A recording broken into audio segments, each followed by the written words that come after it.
A big welcome to Governor Dr. Johnson Pandete-Siama and the team, our advisors, heads of department. Most welcome to this press briefing. I also like to welcome all those who have joined us online. We are live on Northern Reports, Ghana Web Online, BNFT Online, Daily Graphic, and GNA Online. So we'll just listen to the chairman of the MPC, Dr. Johnson Pandete-Siama, and after that, we get into the formalities. Thank you, and most welcome, Governor. Thank you. Good afternoon, everyone. Welcome to this press briefing. This follows the conclusion of the MPC's 125th regular meetings, which was held from Monday, 28th July 2025, to evaluate recent economic developments and risks to the inflation outlook. This briefing summarizes the key discussions and the committee's decision on the monetary policy stance. Since the last MPC meeting in May, the global economic outlook has become more challenging with increased economic and trade policy uncertainties. The prolonged bilateral tariff actions and retaliatory actions amid rising geopolitical tensions are projected to constrain global growth. According to the IMF, global growth is likely to slow to 3.0% in 2025 from 3.3% in 2024. Alongside the slower growth prospects, the pace of disinflation has moderated, and in response, financial conditions remain restrictive with potential spillover to emerging markets and developing economies. However, the improved domestic macroeconomic conditions are expected to moderate the risk from the global economy. On the domestic front, the economy was buoyant in the first quarter of 2025, with an annual GDP growth of 5.3% compared to 4.9% in the same quarter of 2024, driven by increased activity in the agriculture and services sectors. Excluding oil, the economy grew by 6.8% compared to 4.3% over the same comparative period. Beyond the first quarter, the bank's high-frequency real sector indicators pointed to sustained pickup in economic activity. The Composite Index of Economic Activity, or the CIA, grew by 4.4% year-on-year in May 2025 compared to 3.4% in the same period of 2024. International trade activities, consumption, construction, and tourist arrivals contributed to the improvement in economic activity during the period. The latest Business and Consumer Confidence surveys reflected improved sentiments on the back of easing inflationary pressures and strong optimism about economic conditions. Since the last MPC meeting, headline inflation has declined further to 13.7% in June 2025 from 18.4% in May, the lowest reading since December 2021. The deceleration was underpinned by the tight monetary policy stance, fiscal consolidation, easing food supply constraints, as well as the strong recovery of the cedi.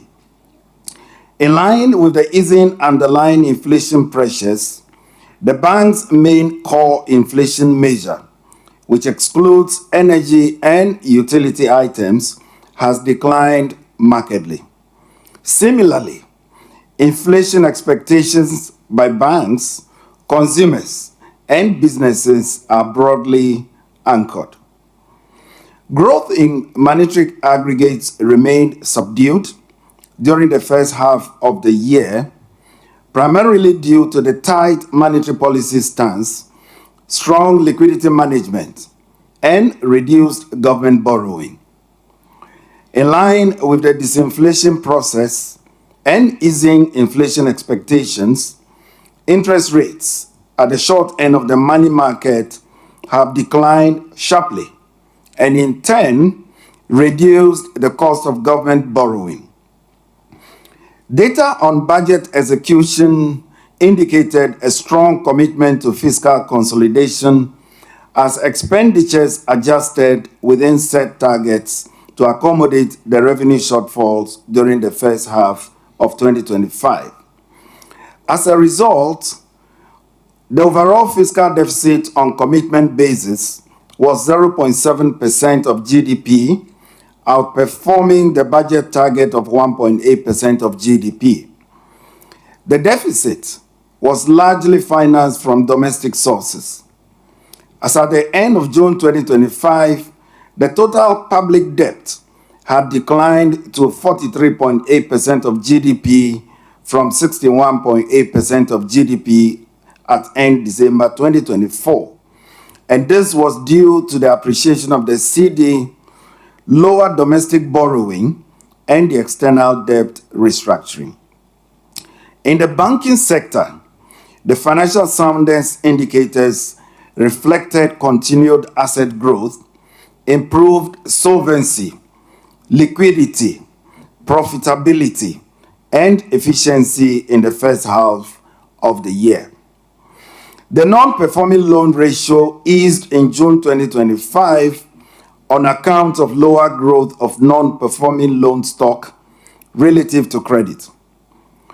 Continued improvement in the economic conditions, ongoing recapitalization efforts from capital injections and profits, coupled with the implementation of strict credit underwriting standards, should enhance resilience in the banking sector.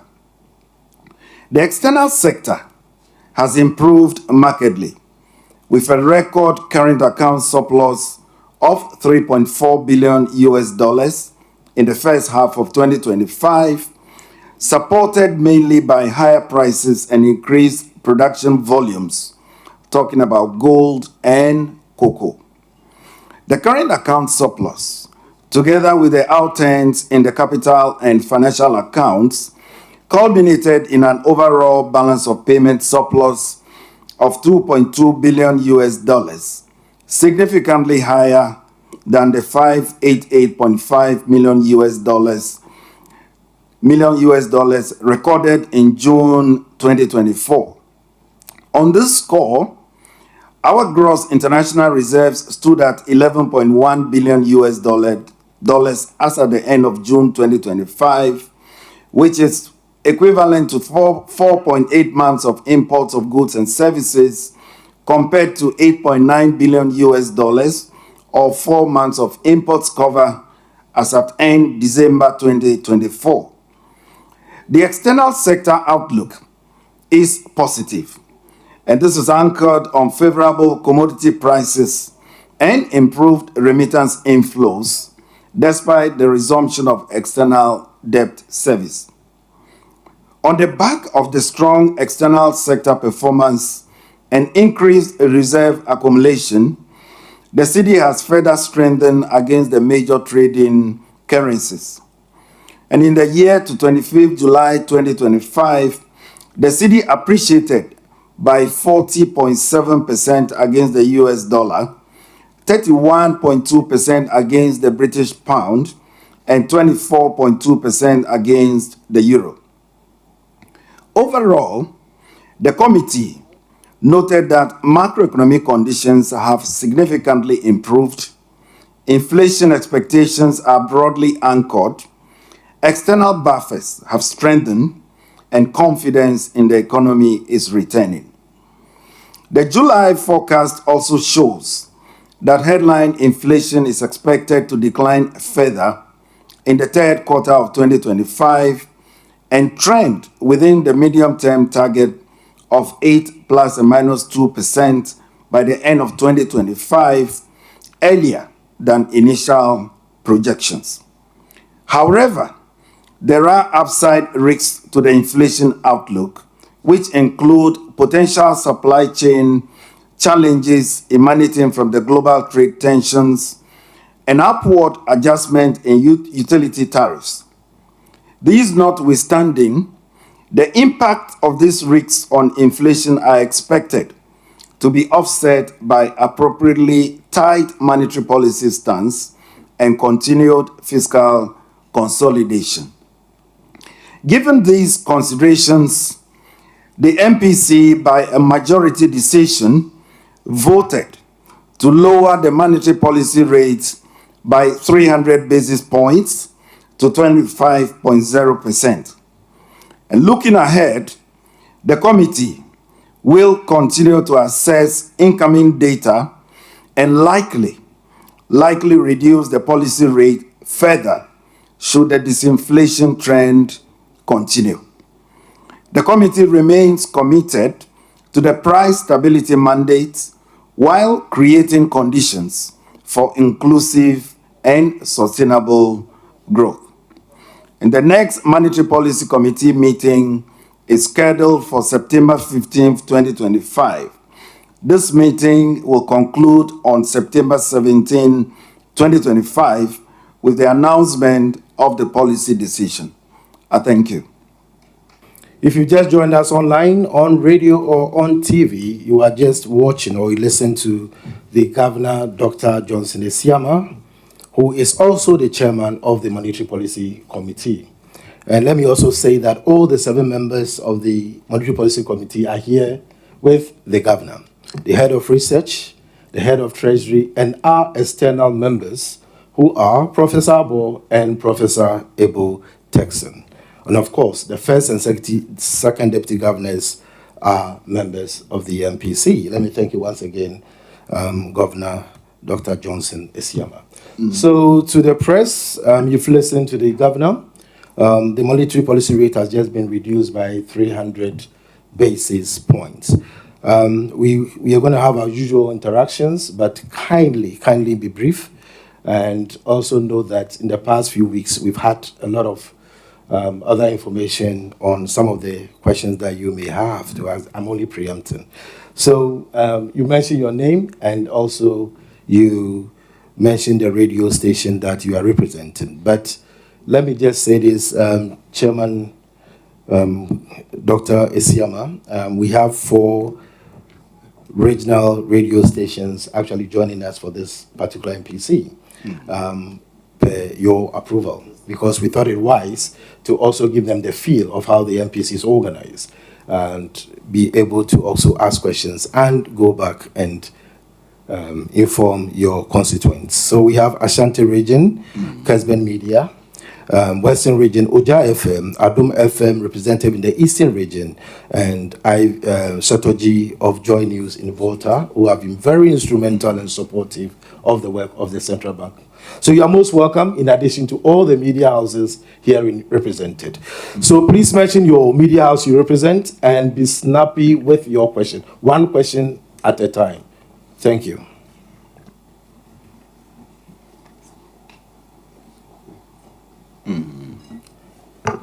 All right, thank you very much, Governor. My name is Lord Nate. I write for tradenews.com.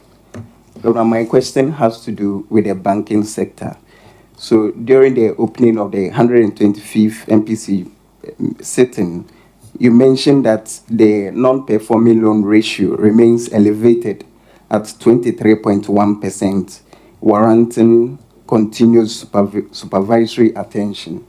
So, Governor, I want to find out from you what accounted for this figure, the 23.1%, and what the governor or the Bank of Ghana will be doing to address with this. I have a related question, so please, if you... Lord, kindly keep it there. We'll come back to you. Let's hear from others as well. Please go ahead, Asasi Radio.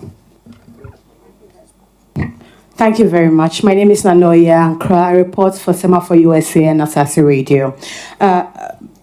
Governor, so last 2 weeks or so, I sent some questions to Dr. Otabil, and I would want to reiterate those questions. Now, one is, we have received complaints from importers that they are not getting dollars from the banks.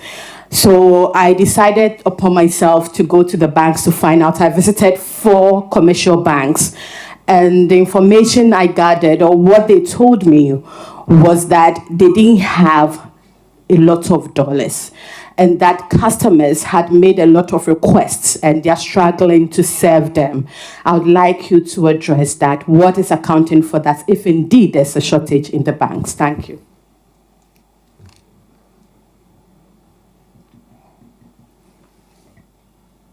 Yes, go ahead. Okay. Thank you very much. I'm Neti from City FM and Channel 1 TV.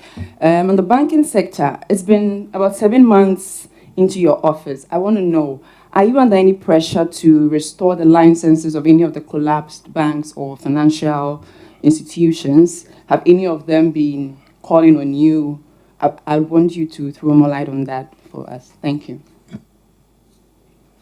Okay, so the last question for this round. Yes, please go ahead. All right. My name is Adnan Adams Mohammed. I report for Economy Times newspaper. Just on the CD to dollar. I just want to find out whether it's deliberate that the government is staying the exchange rate, the CD to the dollar above 10 CDs to a dollar. Whether it's deliberate. And to the question of the shortage at the banks, just a follow-up. There is, I would say, allegation that the commercial banks are deliberately pushing the dollar to the forest bureaus and the black market. So when you go there, they tell you the shortage, and then they will direct you to a particular forest bureau to go and do your transact your business. So whether the research department is also aware or has anything on that to brief us. Thank you. Thank you. All right, Governor. So we have 4 questions, right? Let me start with the last one first. Is the bank pegging the CD above 10 to the dollar? I have always explained that what we have is a managed floating regime. We don't have a fixed exchange rate. So we don't have a particular rate that we peg or defend against the US dollar. The exchange rate, as I always say, is an endogenous variable. It is free to move on a daily basis. And we are happy to see it move. We are happy to see it fluctuate. What you are seeing now, you have to put it into proper context. And I always say that you have a country whose external sector is very strong. You heard it all from the readings I just did, the monetary policy statement. It aligned the external sector performance so well. So when you have a country whose external sector is that strong, there's no reason why the CD, should be coming under pressure. And so that said, we are not defending any rate at all. We expect the CD to fluctuate in line with the fundamentals, just as I have outlined. And maybe if I can take the earlier question about whether there are lack of dollars. So we are supporting the markets regularly. Almost every day we support the markets. Why? Because, as you know, certain inflows that were going to the banks directly, especially in the area of mining, small-scale mining and others, these flows accrue to us directly now.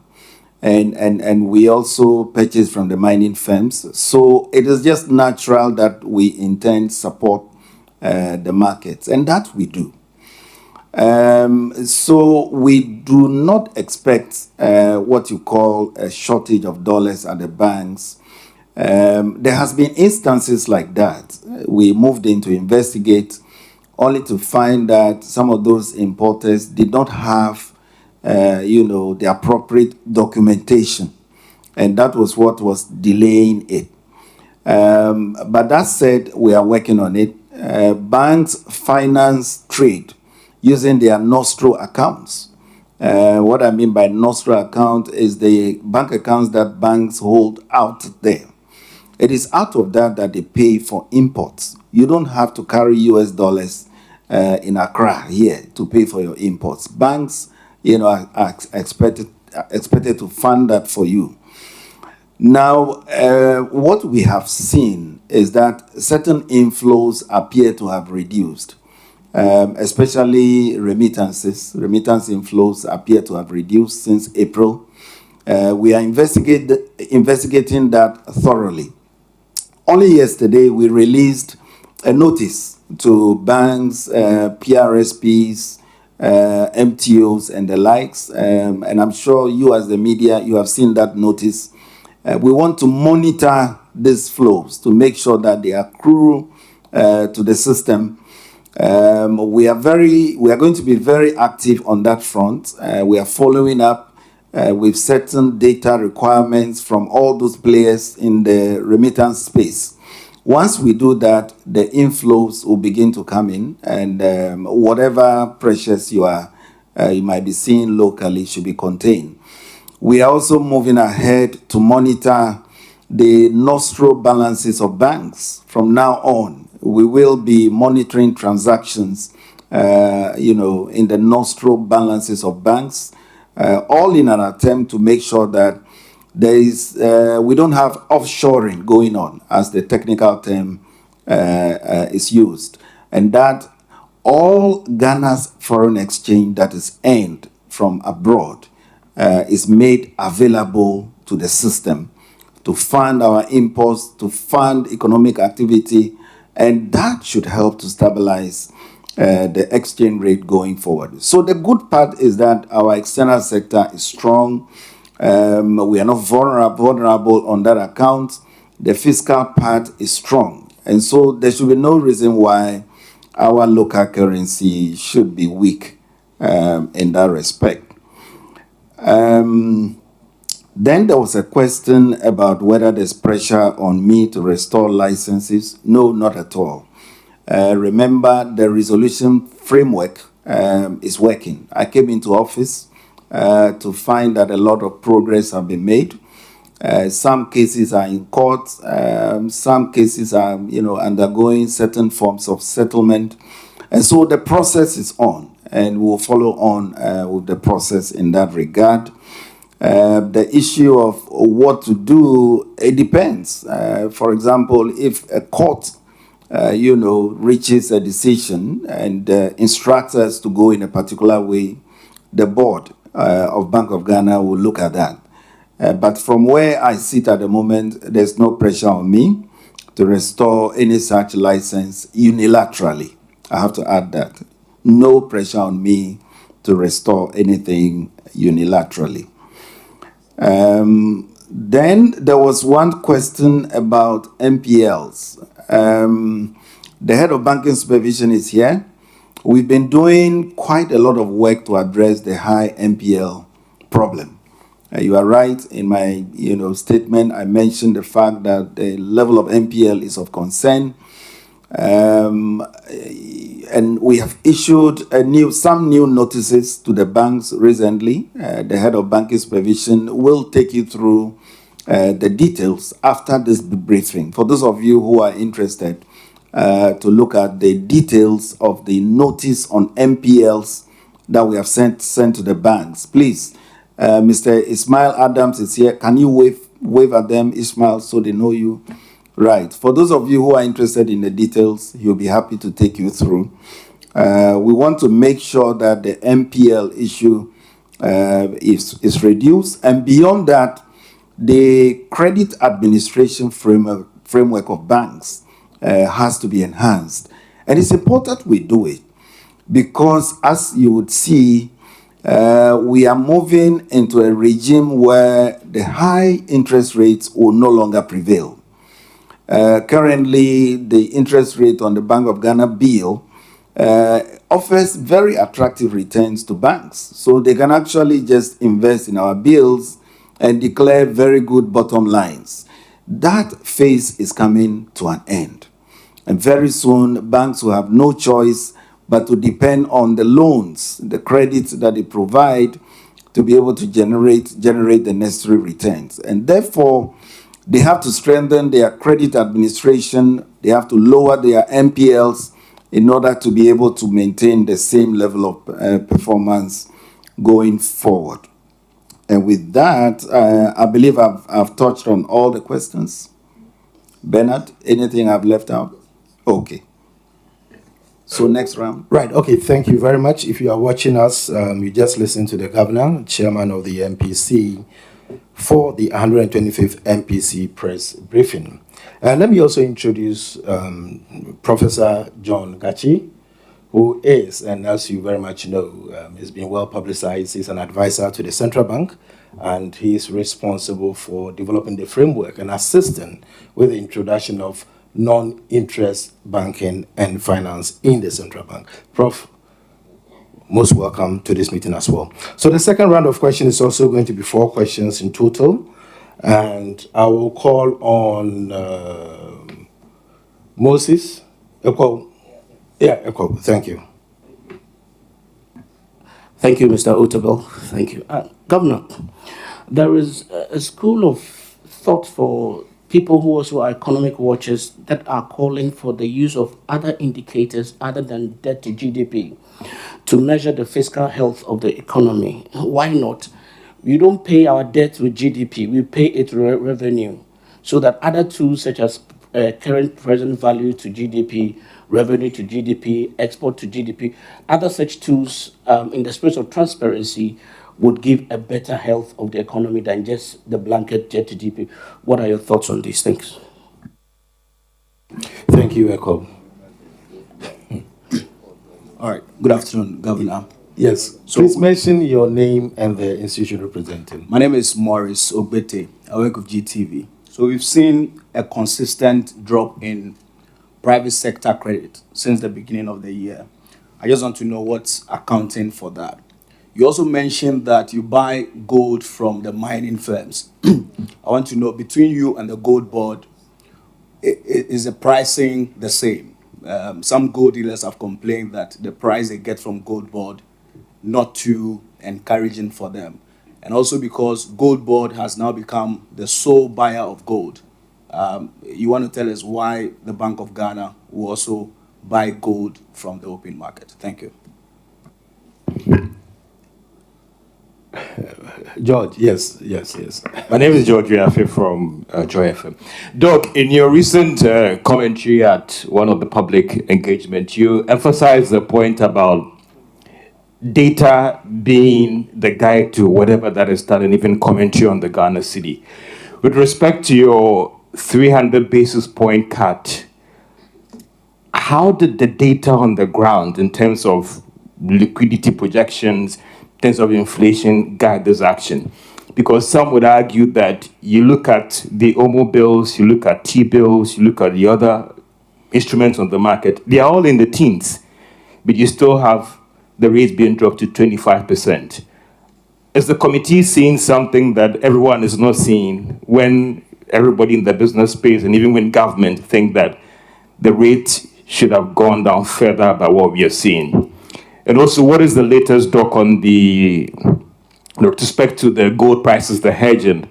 If you do a little bit of extrapolations and forecasts, the argument is that gold prices could be dropping and how that could impact on our reserve buildup. What is the latest on these reserves? And cocoa prices too, we've seen some blips as well. Thank you. I think with George is buy one, get two free. So that will end this session. Governor, we've got 4 questions. So first one by Echo. Yes, you're right. Apart from debt GDP ratio, there are other ratios that tell the story better. I can give you some examples. The revenue over debt service, export over debt service, and the likes. Net present value of debt over GDP. There are several of them. You can refer to those. Yet, I am sure that all of them will indicate that some progress is being made. Then Morris, consistent drop in private sector credit. Yes, it's a trend that has been seen, not just now. It's something that has been going on for some time now. As a matter of fact, if you take private sector credit as a ratio of GDP and you compare Ghana to its peers, even in the sub-region, we appear to be lagging behind. And that underscores some of the things we are trying to do since we came into office. We want to see a transition into a regime where credit becomes the main, area of focus for banks, because they are financial intermediaries. That is what they are supposed to do. Take money from savers, make it available from users. And from the details are provided, we are well on course to get into that regime. Hopefully, we will begin to see an increase in private sector, credits as soon as we get there. We expect inflation to decline further going forward. Already, treasury bill rates have declined.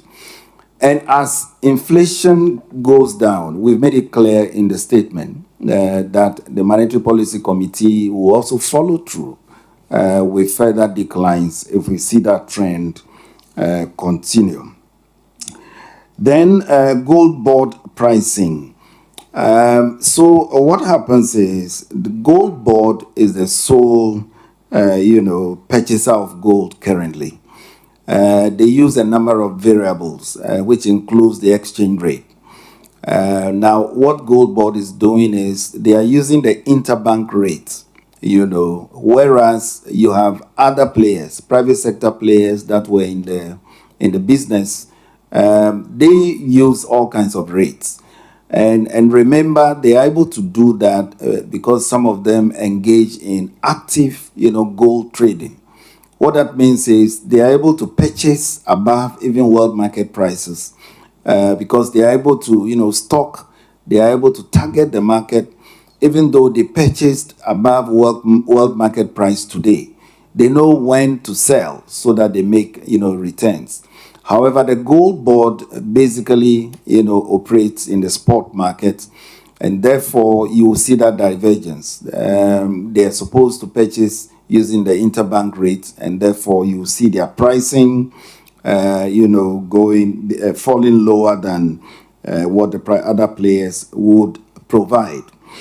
Then, just to clarify, I did not say that we purchase gold from mining firms. Yes, we purchase from them, we put it in our reserves, but what I was referring to was that is the FX that we are interested in. From mining firms. They sell these to us, and we use all that to support our reserves as well as supporting the market when the need arises. George, you asked about the data based upon which this decision was taken. As you know, and as you are well aware, the MPC since Monday has gone through a lot of data. We've had to pour through a lot of presentations, you name them, from the real sector to the external sector, to inflation outlook, to the monetary sector, confidence surveys, more or less all the basic data you need to be able to make those decisions. They've gone through all that. They've also outlined in the statement the upside risks, and they've also outlined the downside risks. So on balance, the MPC is of the view that for now, a reduction of 300 basis points whilst waiting for new data, right? They stand ready to act. That should explain the strategy going forward. They have also made it, clear in the statement that they are committed towards reducing, the policy rate further if conditions, going forward, grant them the opportunity to do so. So no worries at all. Once we see these variables falling in line, you will see the MPC acting appropriately. Bernard, I think, and then you asked a second one about gold price hedging. Yes, we made that point at the last MPC round. That exercise is on course. We are speaking to a number of banks in that regard. I'm sure within the next 1 month or so, we should be able to hedge a portion, of our stock. It is a portion of our stock we are targeting. And we will be happy to make that known when we conclude the effort. Bernard? Yes, please, Governor, that concludes the second round of questions. So we go into the last round of questions. Let's see if there will be any residuals. The whole idea is to finish by 4 o'clock, make the Mpc press briefings very snappy, all done within an hour, and the governor was right on time by 3 o'clock, catching most of you off guard. So yes, I can't see. Please, if you switch your mic on, I'll be able to, yes, go ahead. Okay, good morning. Yeah, my name is Emmanuel Bruce from Reuters. The BMI, a unit under Fitch, has cautioned that Ghana and other central banks on the continent who have added gold to their reserves could face some liquidity and price shocks should gold prices begin to drop.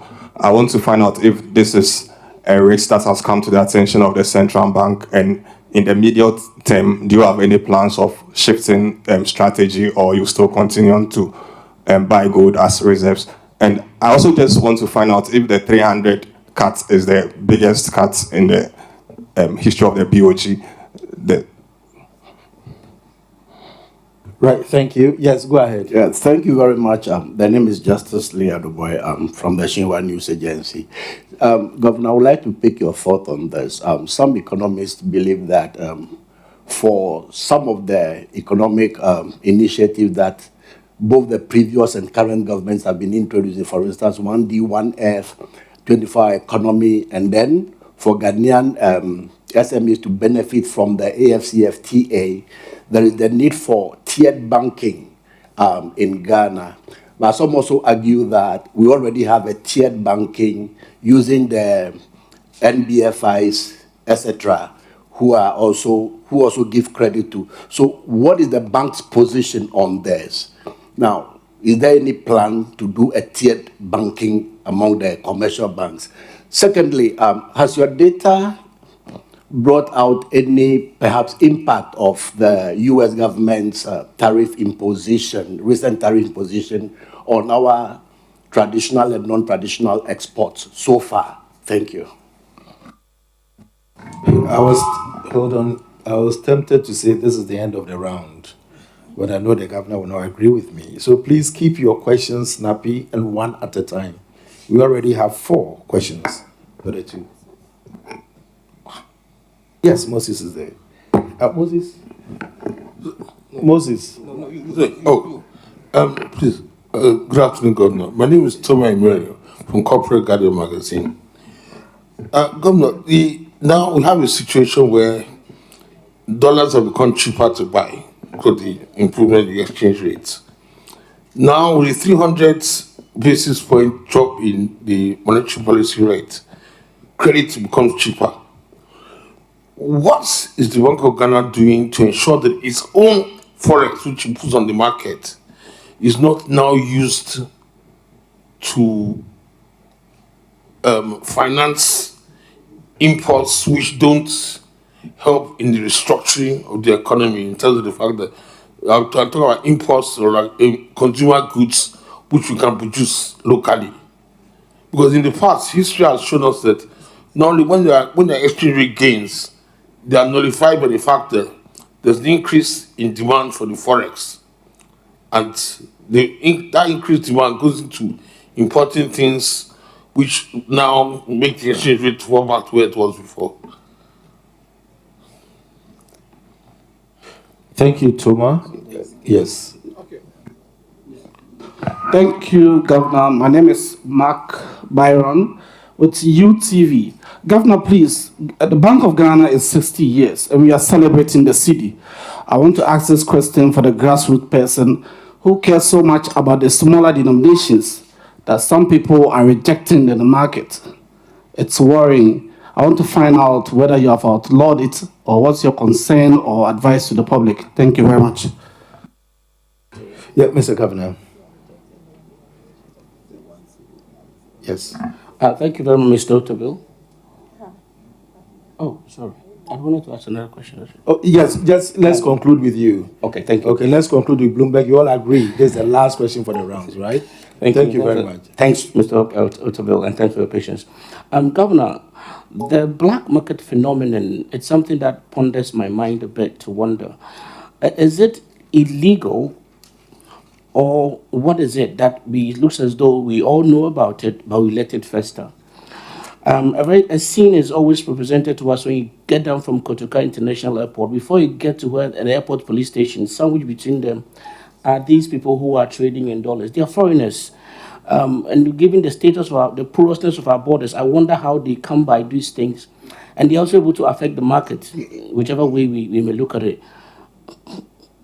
What can you do about it? Thank you very much. Governor, that's the end of the round. Thank you.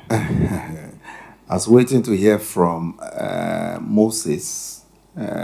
So Moses, you can still come after this round. I hear you. Thank you, Governor. Has he already spoken? Moses. Yes, Governor. I'm here. ECHO has asked most of the questions from Bloomberg, so you don't have any more? I have one intriguing one. Please ask. What was the range of the rate cuts that the members of the committee proposed before finally settling on 300 basis points? Thank you. Majority was a majority. Sorry. Okay, so if I can start with Mozart's question. As you know, currently we work with the majority decision. Range of, votes. It was close.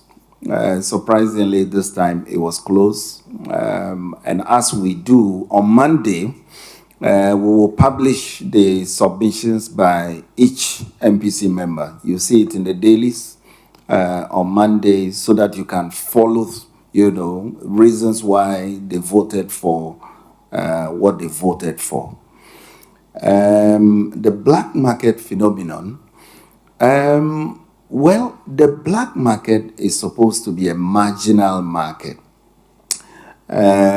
serving small, sums, small changes and the likes. It is something that has been with us for quite some time. It is also something that prevails, across the sub-region. Now, apart from the black market, we also have the Forex Bureau, which is a separate market, and then you have the interbank. The banks, have their own Forex market as well. The main, if you look at it in terms of size, the interbank market is the real thing.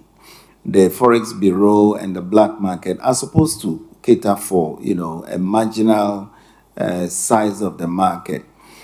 Now, what you also observe is that when there are macroeconomic challenges in the economy, that's when you see black market activity on the rise.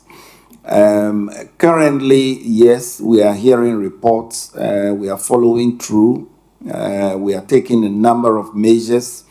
I mentioned that yesterday we issued a notice which is aimed at improving on the supply, improving on the inflows of Forex. We are following through with additional measures. Once these begin to yield fruits, you see some stability. Of course, you will not be able to take them out completely. Because the black market operators, what if they operate from their bedrooms? You are not going to go into their bedrooms to take them out.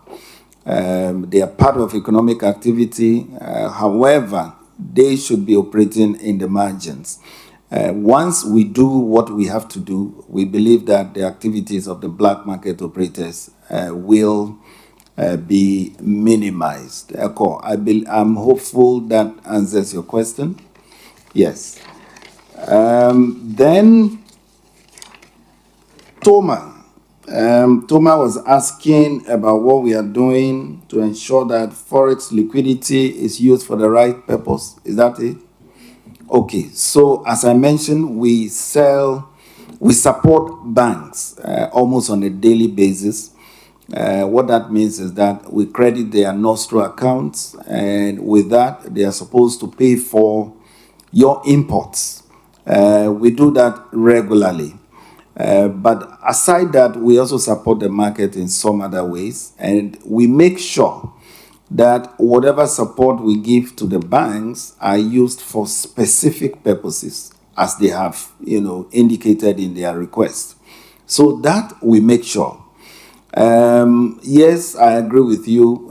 There's always room for improvement, and we are doing just that. Throughout this week, we've held a number of staff level meetings. We have identified a number of measures we need to implement. We have seen ways in which we can tighten the FX market. We don't intend to impose controls. What we intend to ensure is that there aren't too many leakages. And with that, there should be stability in the market.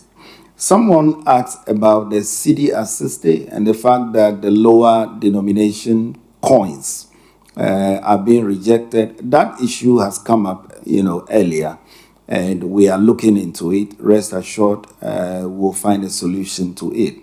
But remember, the notes and the coins that we have issued out there, they are valid for settlement of debts. They are valid for payments for goods and services. And we are urging Ghanaians to accept them. This is our currency. This is our notes and coins. We must accept those for any transactions. CD at 60, the launch is next week, Friday. We are inviting the media. His Excellency the President will be there. And as I mentioned, we want to make that bold statement that the CD is the only legal tender for economic transactions in Ghana. If we all choose to operate, in the CD zone, it makes our work easier. It makes our monetary policy more effective, and it helps in several other ways. We will need the media to drive this campaign. I always cite the example of South Africa. I cite the example of, Kenya, several other African countries like us. They used their currency, and we want the same, kind of behavior right here in Ghana. Then whether there should be tiered banking in Ghana, you said it yourself, that the system is already tiered. We have SDIs, different levels of capitalization. And so the system is already tiered. The question as to whether we should tier the banking industry or not, we don't have any such plans.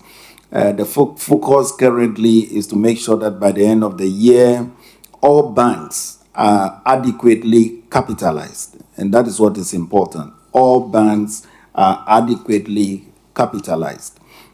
So we do not have those plans as of now. Then the next one is the potential impact of U.S. government tariffs position. The good part is our exports to the U.S., as a ratio of total exports is very small. It's just around 3.5%. So therefore, those tariff issues, in terms of impact, should be minimal going forward. But that said, we need to pay attention to the tariff issues, because remember, the AGUA and all the other, U.S. trade, schemes, those were, good opportunities for us to exploit. And so, yes, we must continue to be interested in developing our exports to the US. Then the very last one, Emmanuel, commodity price shocks. Yes, we are heavily exposed to movements in commodity prices. And as you rightly said, any sharp price drops could have impact for our international reserves. That is why we are starting with the hedging program. That's one of the ways to protect ourselves against those destabilizing shocks. But beyond that, the issues about processing, increasing the level of processing, of our exports, the need to diversify our export base. Those are the key measures that we can take as a country in order to improve on the level of vulnerability that exists currently. Then the final one you asked was whether the 300 basis points cut is the biggest in the history of the Bank of Ghana. And my answer is yes. This is the largest cut we have had. But also remember that the disinflation we have seen in the last 5 months or so probably is also the sharpest in the history of Bank of Ghana. And so it should not be surprising at all.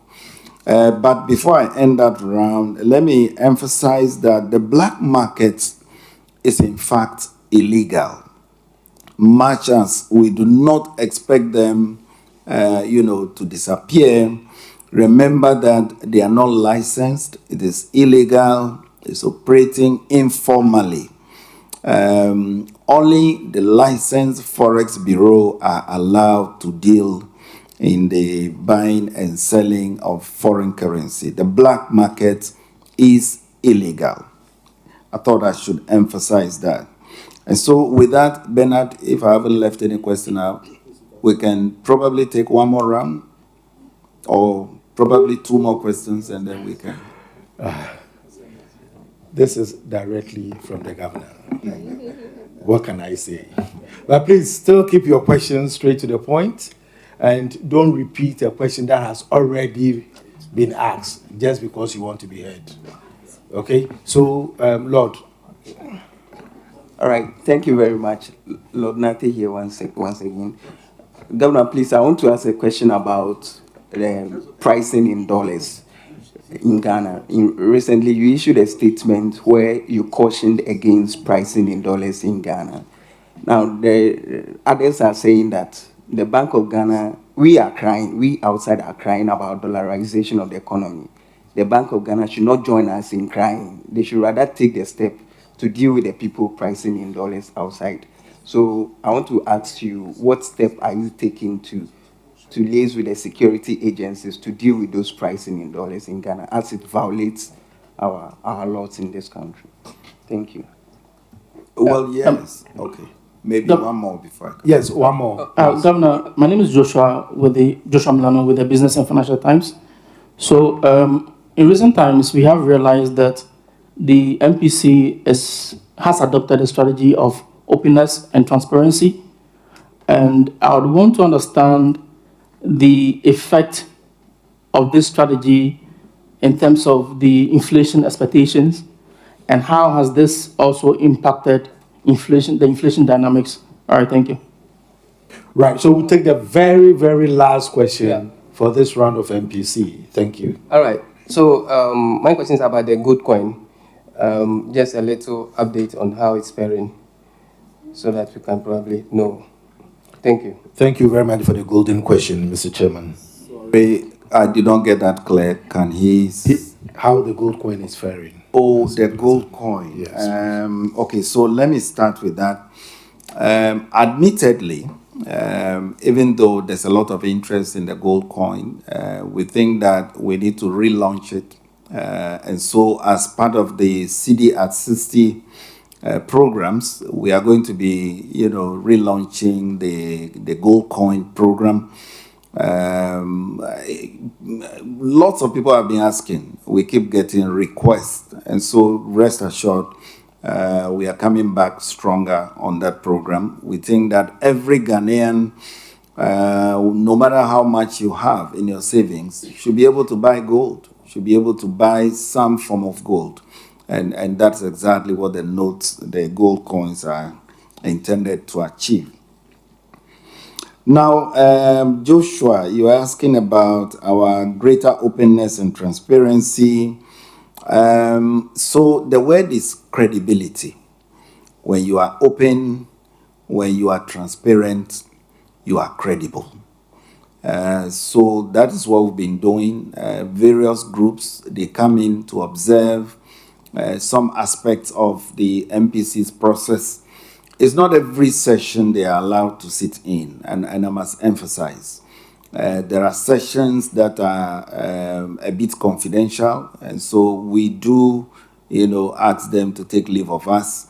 But the essence is for them to appreciate the depth of the analysis, for them to appreciate the amount of work that goes into this.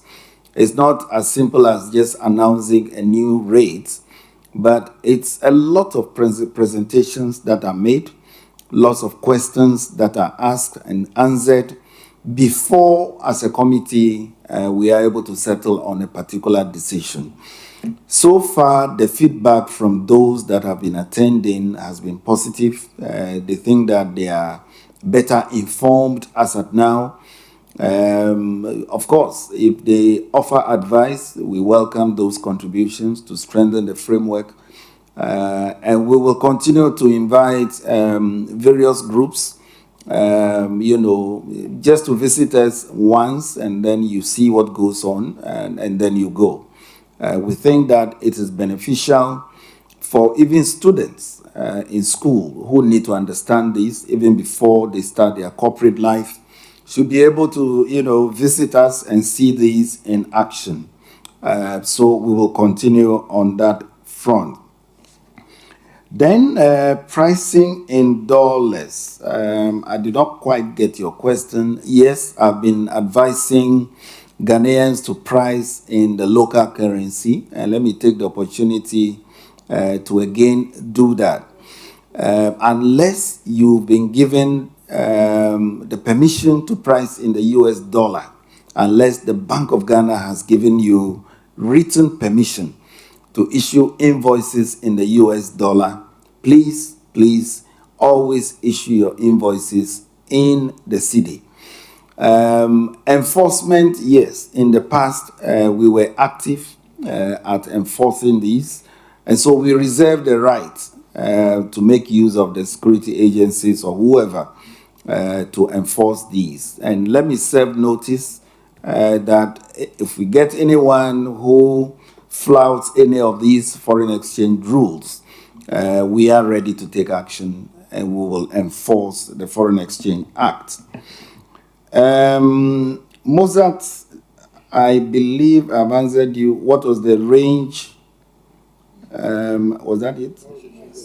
I've answered that already. Okay. Anything else? Any other question remaining?